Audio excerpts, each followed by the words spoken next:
अब 12वें सवाल में कह रहा है कि बिंदु x1, y1 और x2, y2 को मिलाने वाली रेखा n बराबर भागों में विभाजित की गई है। x1, y1 से 8वें विभाजित बिंदु के निर्देशांक ज्ञात कीजिए। तो जैसा कि सवाल में कहा गया है कि दो बिंदुओं को मिलाने वाली रेखा, तो पहला बिंदु है x1, y1 और दूसरा बिंदु है x2, y2। तो इन दो बिंदुओं से एक रेखा बनी है और फिर इस रेखा के n बराबर भाग कर दिए गए हैं। जैसे मान लेते हैं कि 18 सेंटीमीटर की एक कोई रेखा है और इस रेखा का नाम है AB।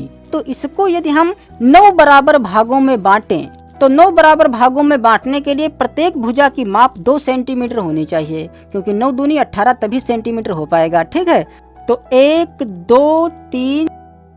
तो देखिए AB रेखा के यहाँ पर 9 भाग करे गए हैं, 1 2 3 4 5 6 7 8 9, जो कि ये प्रत्येक भाग 2 सेंटीमीटर के हैं या 2 मीटर के हैं। तो इसी प्रकार यह एक AB रेखा है और इस रेखा के n बराबर भाग किए गए हैं। n का मतलब कुछ भी हो सकता है, जैसे कि यहाँ पर 9 है तो इसमें हो सकता है 10 किए गए हों या 20 किए गए हों।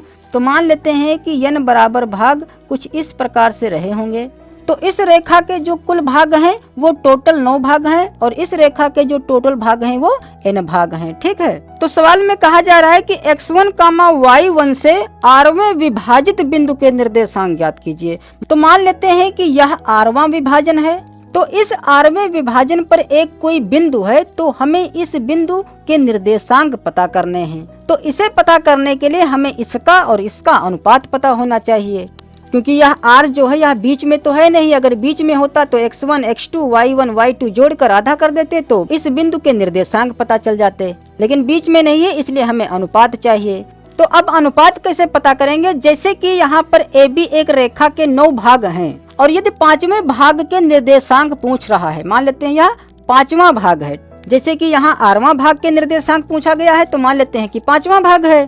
तो इस बिंदु से इन दोनों भुजाओं में कुल कितना अनुपात है, यह पता करने के लिए हम देखेंगे कि इस बिंदु से कुल इधर कितने भाग हैं और इस बिंदु से कुल इधर कितने भाग हैं। तो इस बिंदु से इधर कुल कितने भाग हैं? 1 2 3 4 5। 5 होने भी चाहिए क्योंकि हमने 5वां भाग लिया था। ठीक है, तो 5, और जो इस बिंदु के इधर होंगे वह अनुपात में हो जाएगा। 5 अनुपात कितना? 1 2 3 4।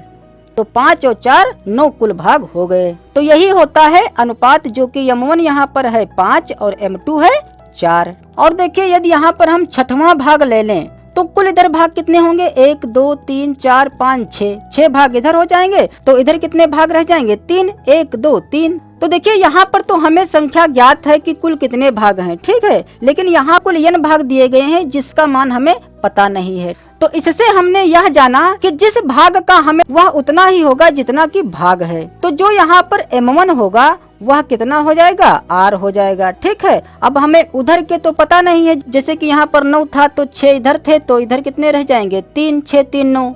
या हम ऐसे भी पता कर सकते थे, 9 में से 6 घटा लेते थे तब भी 3 बच जाता। और जब 5वां स्थान लिया गया था तब 5 अनुपात 4 आया था। मतलब 5 तो हमें पता था लेकिन 4 नहीं पता था जिसे गिना गया था, और यदि नहीं गिनते तो हम ऐसे पता कर लेते 9 में से 5 घटाकर भी। तो इस R के उधर के भाग पता करने के लिए भी हम जितने कुल भाग हैं उतने में से हम इधर के भाग घटा दें, अर्थात n माइनस यह हो जाएगा R। तो इधर कुल भाग हो गए n माइनस R, जो कि यह हो जाएगा M2। तो अनुपात तो हमारे पास आ गया। और देखिए अब इसको जोड़ें, जैसे 4 5 को जोड़ेंगे 9 हो जाएगा, 6 3 को जोड़ेंगे 9 हो जाएगा। इसी प्रकार कुल n भाग हैं, तो इसको देखते हैं जोड़ कर क्या n आता है। तो R में जब हम n माइनस R जोड़ेंगे तो R से R कट जाएगा, बचेगा n, जो कि वही है। अतः जो M1 M2 आया है वह बिल्कुल करेक्ट आया है।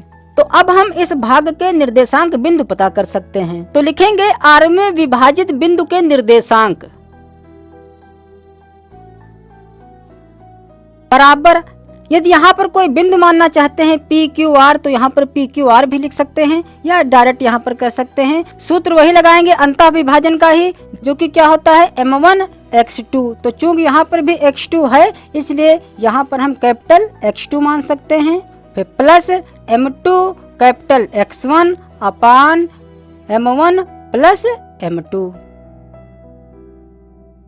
अंतः विभाजन का सूत्र इसलिए लगाया गया क्योंकि जो r स्थान का विभाजन हो रहा है वह अंदर ही हो रहा है। ठीक है, तो m1 x2, तो m1 हमारे पास r है और x2 है x2 ही, तो r की गुणा x2 से कराएंगे तो यह हो जाएगा r x2, फिर प्लस m2 x1, तो m2 है n माइनस r, तो n माइनस r, और x1 x1 ही है तो x1 अपान m1 प्लस m2, तो m1 है r और प्लस m2 है n माइनस r, फिर कोमा m1 y2, तो m1 है r और y2 है y2 ही, फिर प्लस m2 y1, तो m2 है n माइनस r और y1 y1 ही है, अपान m1 प्लस m2 मतलब r plus n minus r हो जाएगा। ठीक है, तो देखिए ऊपर तो कुछ कटपिट नहीं पाएगा, ना यहाँ पर कटपिट पाएगा, लेकिन नीचे कट जाएगा r से r, क्योंकि यह r प्लस का है, यह r माइनस है, तो r से r कट जाएगा, यहाँ पर भी r से r कट जाएगा,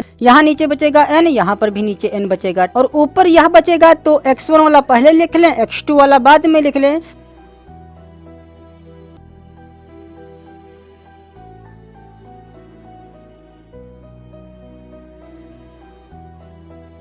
अतः r में विभाजित बिंदु के जो निर्देशांक होंगे वो ये होंगे, अतः यही हो जाएगा हमारा आंसर। अब इस 13वें सवाल में कह रहा है कि रेखा AB को C तक इस प्रकार बढ़ाया गया है कि AB अनुपात BC बराबर है 3:5 के। यदि A और B के निर्देशांक दिए हुए हैं तो C के निर्देशांक ज्ञात करो। तो जैसा कि सवाल में कहा गया है कि AB को C तक बढ़ाया गया है, तो पहले तो हम एक AB रेखा ड्रॉ कर लें। तो यह है AB एक रेखा और इस A और B के निर्देशांक भी दिए हुए हैं। कह रहा है कि यदि A और B के निर्देशांक क्रमशः 2, -2 और 5, 1 है, अतः जो बिंदु A के निर्देशांक हैं वो हैं 2, -2 और बिंदु B के निर्देशांक हैं 5, 1। तो इस AB रेखा को C तक इस प्रकार बढ़ाया गया है, मतलब AB को हम बिंदु C तक बढ़ाएंगे इस प्रकार से कि AB और BC में जो अनुपात है वह है 3:5 का, मतलब ये वाली भुजा छोटी होगी और ये वाली भुजा बड़ी होगी। तो चूंकि जो बिंदु C है यह AB को बाह्यतः विभाजित करता है, इसलिए हमें AC और BC का अनुपात पता होना चाहिए, जबकि यहाँ AB और BC का अनुपात दिया हुआ है और हमें चाहिए AC और BC का अनुपात, जैसा कि दूसरे सवाल में सीखे थे। तो इसको पता करने के 2 तरीके हैं, यहाँ से भी हम पता करेंगे। तो लिखेंगे चूंकि AB अनुपात BC बराबर है 3:5 के, तो यहाँ से AB बटा BC बराबर क्या हो जाएगा 3/5। तो यदि यहाँ से हम AB का मान पता करें तो AB बराबर क्या हो जाएगा, जो यह BC है यह बटे में है, इधर आएगा तो गुणे में हो जाएगा, इधर 3/5 तो पहले से है, BC गुणे में हो जाएगा, अतः AB जो है वह BC का 3/5 गुना है। तो चूंकि हमें AC और BC का अनुपात चाहिए, मतलब AC बटे BC चाहिए, तो AC बटे BC यदि आ गया तो वही M1 M2 हो जाएगा। तो ऐसा प्राप्त करने के लिए पहले तो हम लिखेंगे कि AC जो है वह 2 भागों में बंटी है। यह एक इतनी बड़ी भुजा है जिसके 2 भाग हैं, एक है AB एक है BC। तो AC जो है वह AB और BC के योग के बराबर है। तो यहाँ चूंकि हमें AC की आवश्यकता है और BC की आवश्यकता है तो इस AB को हटा दें। तो इस AB का मान अभी निकाला गया है 3/5 BC, तो इस AB की जगह पर लिख सकते हैं 3/5 BC और प्लस इधर है BC। तो देखिए जिसकी हमें जरूरत थी वह चीज आ गई है, AC भी आ गया, BC भी आ गया, जो AB था वह तो गायब हो गया। तो यहाँ से 5 तो एलसीएम हो जाएगा, तो यह हो जाएगा 3BC और प्लस क्योंकि इसके नीचे 1 यदि मान लें हम तो 5 × 5 अर्थात 5 की गुणा हम BC में कराएंगे तो यह हो जाएगा 5BC। तो यह हो जाएगा 5 3 8 BC अपान 5। अब चूंकि हमें AC अनुपात BC चाहिए और AC तो इधर ऑलरेडी है, तो इस BC को भी उठाकर इधर ले आए तो यह हो जाएगा AC बटे में BC, क्योंकि इधर BC गुणे में है, इधर आएगा तो बटे में हो जाएगा, तो इधर बचेगा सिर्फ 8/5। और यदि इसे अनुपात में लिखना चाहें तो AC अनुपात BC बराबर हो जाएगा 8:5।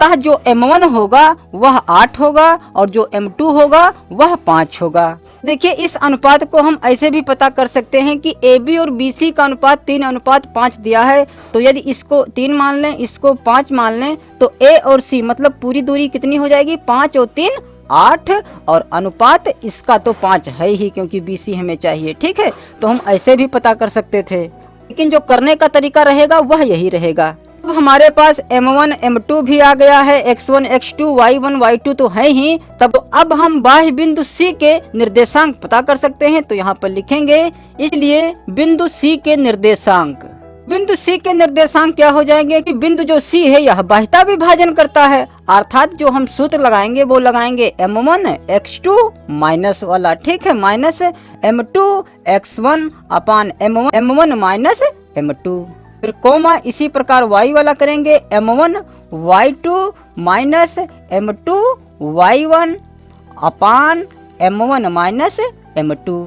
इसमें मान रख लें, या यहाँ पर हम लिख भी सकते हैं कि M1 जो है वह 8 है और जो M2 है वह 5 है। X1 बराबर 2 है और X2 बराबर 5 है, और Y1 माइनस का 2 है और Y2 1 है। तो अब हम क्रॉस मल्टीप्लाई कराते हुए चलते रहें, क्योंकि M1 X2 है तो M1 की गुणा X2 में कराएंगे तो 8 पंचे 40 हो जाएगा, फिर माइनस M2 X1 मतलब 5 की गुणा 2 में कराएंगे तो 5 दूना 10, और बटे में M1 माइनस M2 अर्थात 8 माइनस 5 करेंगे, फिर कोमा इसी प्रकार Y वाला भी क्रॉस मल्टीप्लाई कराएंगे, 8 अक्कम 8 हो जाएगा और माइनस 5 दूना 10, वो भी माइनस का 10 हो जाएगा, और माइनस यहाँ पर ऑलरेडी है तो माइनस माइनस प्लस 10 और बटे में माइनस 5। तो इसे जब हल करेंगे तो यह तो हो जाएगा 40 में से 10 घटाएंगे 30 बचेगा, तो 30 बटा नीचे हो जाएगा 8 में से 5 घटाएंगे 3 बचेगा, तो इसमें हो जाएगा 10 8 18 बटा 3 को काट भी सकते हैं, 3 अक्कम 3 3 दशमलव 30, 3 अक्कम 3 3 छक 18, तो यह आ जाएगा 10,6। यही हो जाएगा हमारा आंसर।